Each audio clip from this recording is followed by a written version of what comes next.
Duk in alting, bertolaklah ke tempat yang lebih dalam.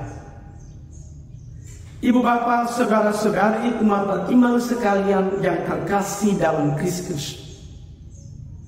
3 nelayan meninggalkan danau Genesaret. Petrus, Yakobus, Yohanes. Siapa mereka? Mereka adalah nelayan-nelayan profesional, menangkap ikan ala spesialisasi dan keahlian. Sejak kecil mereka belajar menjalan ikan di danau Genesaret. Mereka akrab dengan danau itu. Mereka tahu betul seluk-beluk danau Genesaret. Mereka tahu di mana gerombolan ikan biasanya berkumpul membentuk perkampungan. Mereka tahu kapan saat tepat untuk menerbangkan jalan. Mereka menggeluti pekerjaan itu bertahun-tahun lama. Tapi hal itu nyaris memang benar-benar sia. Mereka tidak dapat menangkap seekor ikan. Apa yang terjadi? Usai mengajar orang banyak, Yesus masuk ke dalam perahu Simon Petrus dan berkata, "Bertolaklah ke tempat yang lebih dalam dan kebaikanlah jalanmu untuk menangkap ikan." Menarik saudara-saudara. Seseorang yang sama sekali tidak paham dunia kelautan, seseorang yang sama sekali asing dari unsur menangkap ikan, tiba-tiba menyuruh Petrus kembali melaut di tempat di mana dia baru saja gagal sebagai seorang nelayan profesional. Nelayan sekaligus Petrus tidak gampang diyakinkan untuk kembali melaut di tempat di mana dia baru saja gagal. Apakah Petrus tahu betul siapa orang yang menyuruhnya? Yesus, seorang tukang kayu. Mengerjakan kursi, mengajarkan meja, itu spesialisasi, itu keahliannya. Tanpa menangkap ikan, tahu apa dia? Reaksi Karl Petrus nampak dari diplomasinya yang sangat kental. "Guru, telah sepanjang malam kami mencari ikan, tapi kami tidak mendapatkan apa-apa." Akan tetapi saudara-saudara, kisah ini bergerak menuju anti klimaks. Ketika Petrus mengambil keputusan penting dengan kata-kata, "Karena engkau menyembunyikan, aku akan melibatkan jala juga." In verbo tuo la adverete.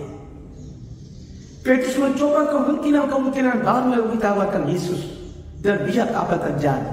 Mereka menangkap ikan dalam jumlah sangat besar, bahkan jauh mereka sampai koyak. Petrus dan kawan-kawan begitu tercengang, begitu terkagum-kagum akan Yesus. Maka ketika Yesus mengatakan, "Mulai saat ini kau akan menjadi penjala manusia," mereka dengan segera meninggalkan jalannya, meninggalkan perahunya, dan mengikuti Yesus. Aneh semua saudara. Nelayan sekali Petrus dan kawan-kawan tiba-tiba meninggalkan danau Genesaret. Bagi Petrus dan kawan-kawan, Genesaret adalah sumber nafkah. Pada debur ombaknya, mereka mendapatkan nafkah, mereka mendapatkan ikan. Nah, kalau Genesaret sepenting itu, mengapa harus pergi? Mengapa harus meninggalkan danau itu? Apa inspirasi Injil bagi kita? Petrus dalam keterbukaan mendengarkan sabda Tuhan. Benar bahwa Petrus adalah seorang nelayan profesional. Tapi dia tahu yang menyuruhnya bertolak ke tempat yang lebih dalam adalah guru. Di mana Petrus, guru adalah otoritas yang bermartabat. Seorang murid bisa lebih hebat dari gurunya, tapi satu hal yang tidak bisa diambil dari guru adalah cintanya kepada murid. Guru sejati tidak akan membiarkan muridnya melangkah apabila dia tahu di depan sana ada bahaya. Petrus tahu itu. Petrus sadar itu. Maka meski ragu-ragu, dia terbuka, dia mendengarkan suara senyum, dan mujizat besar terjadi dalam hidup.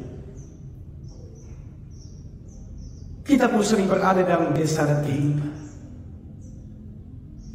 Ketika daya-daya manusia kita membaca dan kita ambruk, Ketika usaha dan perjuangan kita nampak sia-sia dan kita capek. Ketika semua metode, semua pola, semua usaha yang sudah kita kerjakan dan semua nampak sia-sia. Persis di saat itulah Yesus naik ke dalam perahu kehidupan kita. Yesus naik ke dalam perahu hati kita, membisikkan kata-kata, bertoratlah ke tempat yang di dalam dan tebarkanlah jarak untuk menangkap ikan. Asal hati kita terbuka, asal hati kita fasih menangkap kehendak Tuhan, Tuhan akan datang tepat waktu dan akan membuat segala sesuatu indah pada waktu. Truk in artum, bertolaklah ke tempat yang lebih dalam. Amin. Yesus